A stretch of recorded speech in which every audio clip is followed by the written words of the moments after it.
Hello guys, नमस्ते। आज हम पढ़ेंगे पॉलिटिकल साइंस का अध्याय 2, सत्ता के वैकल्पिक केंद्र, जिसका अंक पार है 6 नंबर का।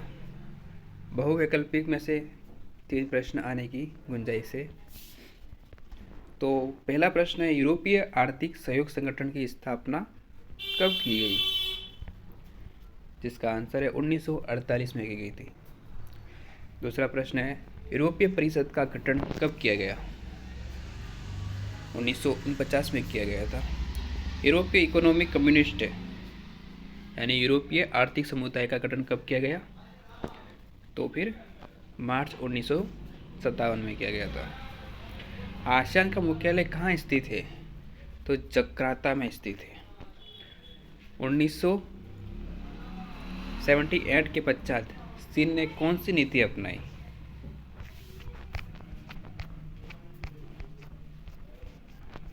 पहला तो हो चुका है, दूसरा हम पढ़ेंगे। तो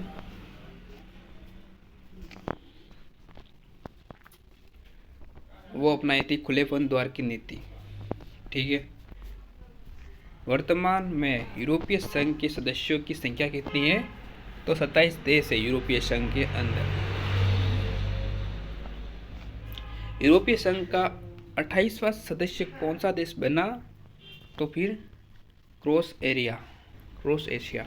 ठीक है। यूरोपीय संसद का पहला प्रत्यक्ष चुनाव कब हुआ? जून 1979 में। चीन ने कृषि का निजीकरण कब किया गया? तो चीन ने कृषि का निजीकरण किया था 1992 में, और खेती का किया था कृषि का किया था 1992 में, और उद्योग का किया था 92 में, और कृषि का किया था 1982 में। 1982 में किया गया था चीन का कृषि का। ठीक है। यूरोपीय संघ की मुद्रा क्या है? तो यूरो है। किस संधि ने यूरोपीय समुदाय के देशों के बीच सीमा नियंत्रण समाप्त किया? तो फिर वो है चांगे संधि यानी शैल्य संधि, जून 1985 में। यूरोपीय संसदीय मंच ARF की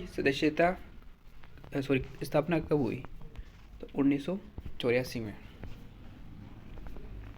यूरोपीय संघ के कौन से देश UNO की सुरक्षा परिषद का स्थायी सदस्य है? तो फिर वो है फ्रांस, यूरोप का। ठीक है। यूरोपीय संघ के झंडे में 12 सितारे क्या दर्शाते हैं? इसकी क्या विशेषता है?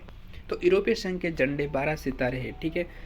तो फिर क्योंकि 12 की संख्या को वहाँ पारस्परिक रूप से पूर्णता, समग्रता व एकता का प्रतीक माना जाता है। एशियन के झंडे का प्रतीक चिन्ह क्या है? तो धान की बालियाँ। ठीक है। धान की जो बालियाँ है वो आसियान के झंडे का प्रतीक है। और यूरोपीय संघ के 12 सितारे क्या दर्शाते हैं? पूर्णता, समग्रता और एकता का प्रतीक है। ठीक है। आसियान शैली यानी आसियान वे किसे कहते हैं? आसियान वे या आसियान शैली किसे कहते हैं? तो आसियान देशों की अनौपचारिक, टकराव रहित और सहयोगात्मक मेल मिलाप की नीति को आसियान शैली कहते हैं। यूरोप संघ को शांति का नोबेल पुरस्कार कब मिला? तो 1912 में। एशिया का कौन सा देश G70 का सदस्य है?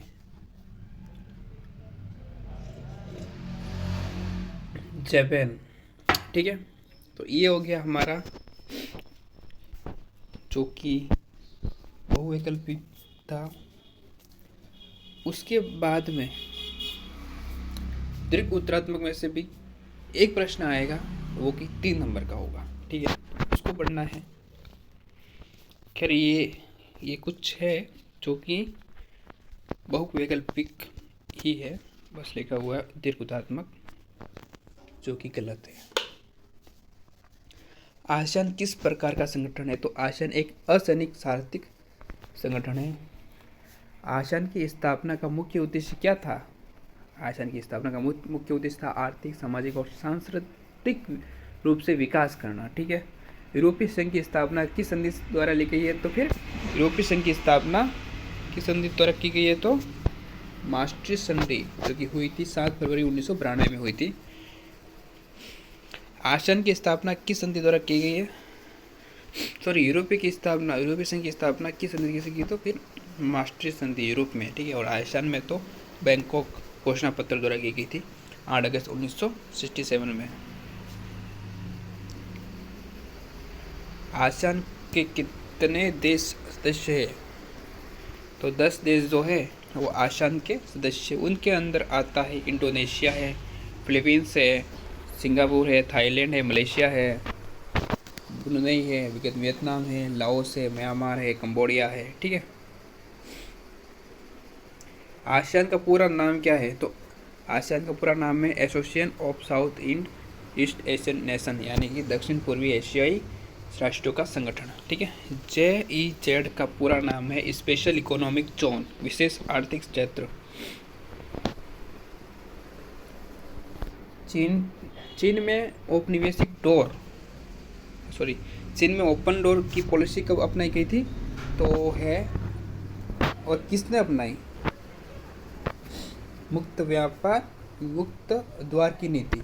तो ओपन डोर की पॉलिसी डेंग सियाओपिंग ने अपनाई थी 1978 में। ठीक है, मार्शल योजना क्या है?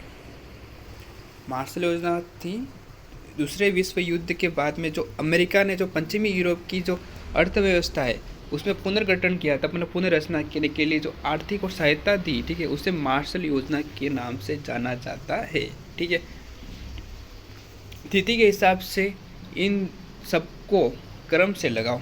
तो पहला हुआ था यूरोपीय आर्थिक समुदाय की स्थापना 1957 में हुई थी, तो क्रम वाइज है। फिर हुई थी यूरोपीय संघ की स्थापना 1992 में। फिर हुआ आसियान क्षेत्रीय मंच की स्थापना 1984 में, और फिर हुआ विश्व व्यापार संगठन की में चीन का प्रवेश 2001 में। ठीक है, फिर दूसरा है आसियान की स्थापना 1967 में, यूरोपीय आर्थिक सहयोग संगठन की स्थापना 1948 में, यूरोपीय परिषद की स्थापना 1949 में, यूरोपीय संघ की स्थापना 1992 में हुई थी। यूरोपीय आर्थिक सहयोग संगठन की स्थापना कब किन उद्देश्यों से की गई थी? यूरोपीय आर्थिक सहयोग संगठन की स्थापना 1948 में मार्शल योजना के आधार पर की गई थी। इन संगठन का मुख्य उद्देश्य पश्चिमी यूरोप के देशों को आर्थिक मदद करना था। आसियान के प्रमुख उद्देश्य को स्पष्ट करना है हमको। तो आसियान के प्रमुख उद्देश्य क्या क्या थे? दक्षिण पूर्वी एशिया के क्षेत्र में आर्थिक विकास को तेज करना। ठीक है, दक्षिण पूर्वी एशिया के क्षेत्र में आर्थिक विकास को तेज करना, राष्ट्रों में राजनीतिक, सामाजिक, आर्थिक, सांस्कृतिक, व्यापारिक, वैज्ञानिक तथा तकनीकी क्षेत्र में परस्पर सहायता करना। ठीक है, और तीसरा था सामूहिक सहयोग तथा बातचीत से साझी समस्याओं को हल करना था। ये थे आसियान के प्रमुख उद्देश्य। ठीक है, क्षेत्र शांति व स्थायित्व को बढ़ावा देना, दक्षिणी पूर्वी एशियाई क्षेत्र में साझा बाजार तैयार करना। फिर था आसियान तेजी से बढ़ता हुआ एक महत्वपूर्ण संगठन है। कथन में पक्ष में तर्क दे अथवा विजन 2020 में अंतर्राष्ट्रीय समुदाय में आसियान की एक बहुमुखी भूमिका को प्रमुखता दी गई है। कथन के पक्ष में तर्क देना है अथवा में आसियान की प्रासंगिकता अथवा महत्व पर टिप्पणी लिखनी है। तो भाई साहब इसका आंसर होगा आसियान की प्रासंगिकता का या महत्व को निम्न रूप से देखा जा सकता है।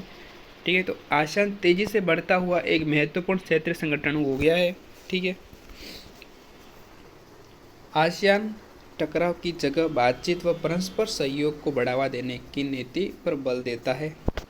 ठीक है। पूर्वी एशियाई सहयोग पर बातचीत के लिए 1999 से नियमित रूप से वार्षिक बैठकों का आयोजन किया जाता है। आसियान की मौजूदा आर्थिक शक्ति ने चीन और भारत के साथ व्यापार और निवेश के मामले में अपनी प्रासंगिकता को स्पष्ट किया है। ठीक है। यह एशिया का एकमात्र ऐसा क्षेत्रीय मंच है जो एशियाई देशों तथा विश्व शक्तियों को राजनीतिक मंच उपलब्ध करवाता है। ठीक है। फिर आसियान विजन 2020 की मुख्य बातें क्या है। पहली बात है, आसियान देश अपनी टकराव की जगह बातचीत से बात करता है। अंतर्राष्ट्रीय समुदाय पर एक विशिष्ट क्षेत्रीय पहचान को बनाना है। सुरक्षा समुदाय, आर्थिक समुदाय और सामाजिक सांस्कृतिक समुदाय के माध्यम से क्षेत्रीय हितों की रक्षा करना है। आसियान शैली दक्षिण पूर्वी एशिया के सदस्य देशों के परस्पर विवाद को हल करना, आर्थिक सहायता प्रदान करना, निवेश, श्रम और सेवाओं के मामले में मुक्त व्यापार क्षेत्र बनाना और क्षेत्रीय देशों में अमेरिका के वर्चस्व को रोकना।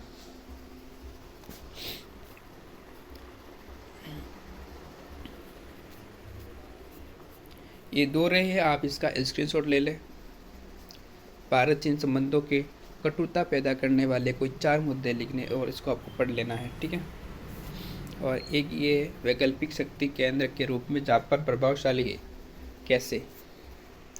जापान की अर्थव्यवस्था पर प्रकाश डालना है हमको, इसको लिख देना। ठीक है।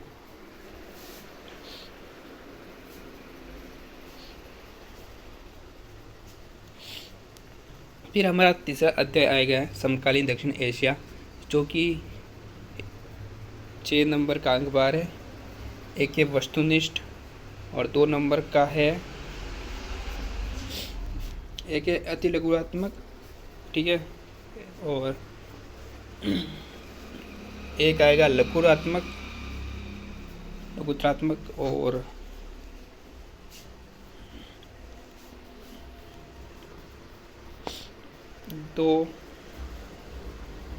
एक और 2 नंबर का आएगा जो 2, 4। अच्छा, उसी में आएगा क्या? ठीक है। तो चलो इस पे हम कल बात करेंगे। धन्यवाद।